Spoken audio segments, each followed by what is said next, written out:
नमस्कार साथियों, infusion notes के यूट्यूब चैनल पर आपका स्वागत है। मैं आपका साथी कपिल तिवारी आज आपके सामने 1 अक्टूबर 2023 इंडिया करंट अफेयर्स का सेशन लेकर प्रस्तुत हूँ। इस सेशन में जितने ही महत्वपूर्ण प्रश्न बने हैं उन पर मैं आपके साथ जानकारी साझा करूंगा। साथ ही उन प्रश्नों से जुड़े हुए जो महत्वपूर्ण तथ्य हैं उनकी भी जानकारी मैं आपको प्रोवाइड कराऊंगा। मेरा प्रयास रहेगा कि मैं आपको कम समय में शानदार क्वेश्चन प्रोवाइड कराऊं। मेरे द्वारा किया जा रहा है यह प्रयास साथियों आपको सार्थक लगे तो इस सेशन को लाइक व शेयर जरूर कीजिएगा। इन्फ्यूजन नोट्स के यूट्यूब चैनल को लाइक व सब्सक्राइब कीजिएगा। शुरुआत करेंगे साथियों पहले क्वेश्चन से। पहला क्वेश्चन है आपके सामने, आपसे पूछा गया है शंघाई सहयोग संगठन के सदस्य देशों के व्यापार और वित्त मंत्रियों की बैठक हाइब्रिड मोड पर कहां आयोजित की गई। इंपॉर्टेंट क्वेश्चन रहेगा, पूछा जा सकता है। आपसे पूछा गया है शंघाई सहयोग संगठन के जो सदस्य देश हैं उनके व्यापार और वित्त मंत्रियों की जो बैठक है वो हाइब्रिड मोड पर कहां आयोजित की गई, तो आंसर होगा किर्गिस्तान में है जो इस बैठक का आयोजन किया गया। जो साथियों शंघाई सहयोग संगठन है इसकी स्थापना है जो 2001 में की गई थी। इसमें 8 सदस्य हैं। इसमें भारत है जो कब शामिल हुआ था, तो साथियों भारत शामिल हुआ था 2017 में। और भारत के साथ इसमें कौन शामिल हुआ था 17 में, पाकिस्तान और भारत दोनों 2017 में इसमें शामिल हुए थे। इसकी स्थापना है जो 2001 में हुई थी। भारत इसमें 2017 में शामिल हुआ था और इसके साथ पाकिस्तान भी हुआ था। इसमें सदस्य देश कितने हैं, 8 हैं। अब देखेंगे इस प्रश्न पर अपने बात करेंगे। किर्गिस्तान के बिश्केक में किर्गिज गणराज्य की अध्यक्षता में विदेश आर्थिक और व्यापारिक गतिविधियों के लिए उत्तरदायी सहयोग संगठन के लिए इसमें बैठक का आयोजन है जो किया गया। कहां पे किया गया, आंसर होगा किर्गिस्तान में इस बैठक का आयोजन किया गया। और बैठक का आयोजन हुआ कब हुआ, तो आपका आंसर होना चाहिए 27 सितंबर को यह बैठक आयोजित की गई। ये भी अपने को पता होना चाहिए कब आयोजित की गई, 27 सितंबर को इस बैठक का जो आयोजन किया गया था। और ये 22वीं बैठक थी, ये भी इंपॉर्टेंट रहेगा। ये कौन सी बैठक थी, 22वीं बैठक थी। और भारत की ओर से भारत सरकार की केंद्रीय वाणिज्य एवं उद्योग राज्य मंत्री सुश्री अनुप्रिया पटेल ने वर्चुअल तौर पर है जो इसमें भाग लिया। ये भी अपने को पता होना चाहिए कि इसमें भारत की ओर से किसने भाग लिया, तो आपका आंसर होना चाहिए सुश्री अनुप्रिया पटेल जी हैं, इन्होंने इसमें भाग लिया था। इंपॉर्टेंट है, पूछा जा सकता है। साथियों बढ़ेंगे आगे अगले क्वेश्चन पर। अगला क्वेश्चन आपके सामने है बिहार के किस जिले में दूसरा टाइगर रिजर्व बनेगा। आपसे पूछा है बिहार के किस जिले में दूसरा टाइगर रिजर्व बनेगा, इसकी मंजूरी है जो दे दी गई है, तो आंसर है कैमूर। कैमूर जिला है बिहार का, उसमें बनेगा। इंपॉर्टेंट है, पूछा जा सकता है। वर्तमान में एक ही टाइगर रिजर्व है कहां पर है, बिहार में। और दूसरा कहां पर बनेगा, कैमूर जिले में बनेगा। बिहार में वर्तमान में एकमात्र tiger reserve Valmiki tiger reserve है। और वर्तमान में बिहार में जो बाघों की संख्या है वो साथियों 54 है।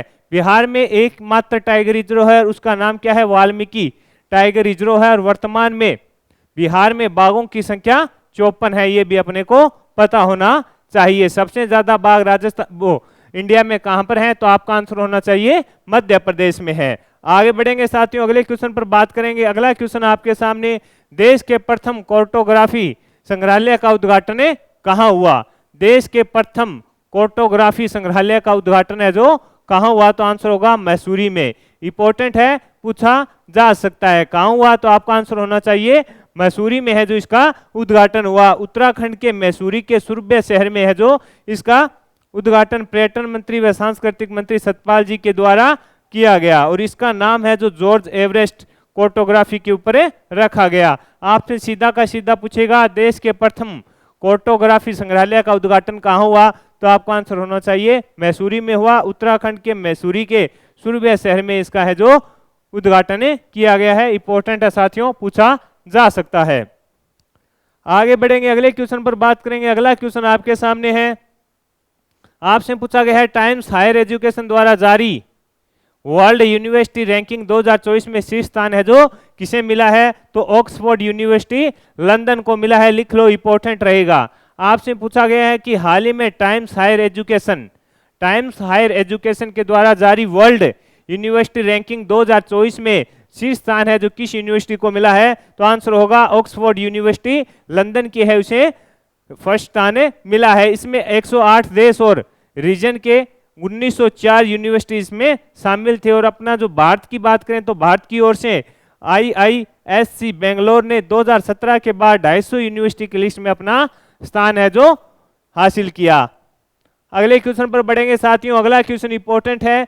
19वें एशियन गेम्स 2023 में महिलाओं की 10 मीटर पिस्टल स्पर्धा में पलक गुलिया ने कौन सा पदक जीता? इंपॉर्टेंट रहेगा। 19वें एशियन गेम्स में एक क्वेश्चन या दो क्वेश्चन आपकी आगामी प्रतियोगिता परीक्षा जिनमें इंडिया करंट अफेयर्स पूछा जाता है वहां से पूछे जाएंगे। स्टेट की बात करें तो अगर किसी भी स्टेट का खिलाड़ी अगर कोई मेडल जीता है तो वह भी पूछा जाएगा। आपसे पूछा गया है कि 19वें एशियन गेम्स में महिलाओं की 10 मीटर पिस्टल स्पर्धा में पलक गुलिया ने कौन सा जीता है? तो आंसर होगा गोल्ड मेडल इन्होंने अपने नाम किए हैं। और ये कहाँ की है? तो ये हरियाणा की रहने वाली है। ये भी इंपॉर्टेंट है।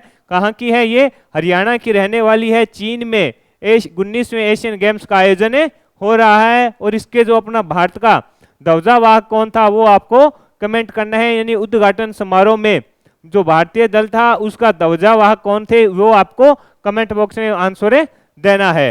बढ़ेंगे आगे, अगले क्वेश्चन पर बात करेंगे। अगला क्वेश्चन है आपके सामने। आकांक्षी ब्लॉक के लिए संकल्प सप्ताह कार्यक्रम की शुरुआत नई दिल्ली से है जो किसके द्वारा की गई है? तो नरेंद्र मोदी जी के द्वारा की गई है। ये भी इंपॉर्टेंट रहेगा। आकांक्षी ब्लॉकों के लिए संकल्प सप्ताह का कार्यक्रम की शुरुआत नई दिल्ली से किसके द्वारा की गई है? तो पीएम नरेंद्र मोदी जी के द्वारा की गई है। इसमें जो 500 ब्लॉकों को शामिल किया गया है और वहां पर जो आकांक्षी हैं यानी उसको विकास की धारा से कैसा जोड़ा जाए इस प्रकार ये सप्ताह होगा। उसमें 7 दिन अलग अलग थीम पर है जो अलग अलग विकास कार्यों को आयोजन किया जाएगा। और इसकी शुरुआत किसने की है वो आपसे पूछा गया है। आपका आंसर होगा नरेंद्र मोदी जी के द्वारा इसकी शुरुआत की गई है। कहां से की गई है? नई दिल्ली से, भारत मंडपम से इसकी शुरुआत है जो की गई है। इंपॉर्टेंट है साथियों, पूछा जा सकता है। बढ़ेंगे आगे, अगले क्वेश्चन पर बात करेंगे। अगला क्वेश्चन है आपके सामने। हाल ही में वर्ल्ड टैलेंट रैंकिंग 2023 में भारत कौन से स्थान पर रहा? तो 56वें स्थान पर भारत रहा। आपसे पूछा गया है कि वर्ल्ड टैलेंट रैंकिंग 2023 में है जो भारत कौन से स्थान पर रहा? तो आपका आंसर होना चाहिए भारत है जो 56वें स्थान पर रहा। अब आपसे ये पूछेगा ये जारी किसने की है टैलेंट रैंकिंग? ये इंपॉर्टेंट है। तो आपका आंसर होना चाहिए international institute for management development के द्वारा। किसने? International institute for management development के द्वारा है ये रैंकिंग है जो जारी की गई है। 2022 में भारत 22वें स्थान पर था। यानी 2022 की जो रैंकिंग आई थी उसमें भारत है जो साथियों 52वें स्थान पर था और 2023 में है जो अब 56वें स्थान पर है। ये रिपोर्ट किसने जारी की? ये इंपॉर्टेंट है। National institute for management development के द्वारा यह जारी की गई है। प्रथम स्थान आपको पता है स्विट्जरलैंड का इसमें रहा। अगले क्वेश्चन पर बढ़ेंगे। अगला क्वेश्चन है आपके सामने। आपसे पूछा गया है कि हाल ही में नूर 3 उपग्रह को किस देश ने कक्षा में प्रक्षेपित किया है? तो ईरान ने किया है। किसने किया है? आपका आंसर होगा ईरान के द्वारा इसको प्रक्षेपित किया गया है। कौन से ग्रह को? नूर 3 उपग्रह को किस देश ने कक्षा में प्रक्षेपित किया है? तो आंसर होगा ईरान के द्वारा। रिवोल्यूशनरी गार्ड्स ने है जो तीसरे सैन्य उपग्रह को लॉन्च किया है। इंपॉर्टेंट है, आपसे पूछेगा कि नूर 3 उपग्रह को किस देश ने कक्षा में प्रक्षेपित किया? तो आंसर होगा ईरान ने। आगे बढ़ेंगे साथियों, अगले क्वेश्चन पर बात करेंगे। अगला क्वेश्चन है आपके सामने। आपसे पूछा गया है आयुष्मान भारत योजना में उत्कृष्ट प्रदर्शन के लिए उत्तर प्रदेश को कितने पुरस्कार दिए गए? तो 2 पुरस्कार है जो उत्तर प्रदेश को दिए गए। उत्तर प्रदेश ने आयुष्मान भारत डिजिटल मिशन के तहत सबसे अधिक स्वास्थ्य खाता खोलने का रिकॉर्ड अपने नाम किया था। यानी उत्तर प्रदेश सरकार ने आयुष्मान भारत डिजिटल मिशन के तहत सबसे ज्यादा अधिक स्वास्थ्य खाता खोलने का रिकॉर्ड अपने नाम किया है और इन्हें 2 अवार्ड से सम्मानित किया गया है। उत्तर प्रदेश में वर्तमान में मुख्यमंत्री योगी आदित्यनाथ जी हैं। आगे बढ़ेंगे साथियों, अगले क्वेश्चन पर बात करेंगे। अगला क्वेश्चन आपके सामने है। HDFC बैंक के प्रबंध निदेशक जिनके 3 साल के लिए पुनर्नियुक्ति को मंजूरी दे दी है, इन 3 साल का कार्यकाल इनका बढ़ा दिया गया है। उन प्रबंध HDFC बैंक के प्रबंध निदेशक कौन है? ये आपसे पूछा गया है। तो आंसर होगा शशिधरन जगदीशन। शशिधरन जगदीशन है जो HDFC बैंक के प्रबंध निदेशक हैं जिनका कार्यकाल है जो आगामी 3 साल के लिए बढ़ा दिया गया है। तो साथियों ये 1 अक्टूबर 2023 इंडिया करंट अफेयर्स का सेशन था। महत्वपूर्ण 10 प्रश्न मैंने आपके साथ शेयर किए और उन प्रश्नों से जुड़े हुए जो महत्वपूर्ण तथ्य थे उनकी भी जानकारी आपके साथ साझा की। मेरे द्वारा किया गया यह प्रयास अगर आपको पसंद आया है तो इस सेशन को लाइक व शेयर जरूर कीजिएगा। इन्फ्यूजन नोट्स के यूट्यूब चैनल को लाइक और सब्सक्राइब कीजिएगा। धन्यवाद।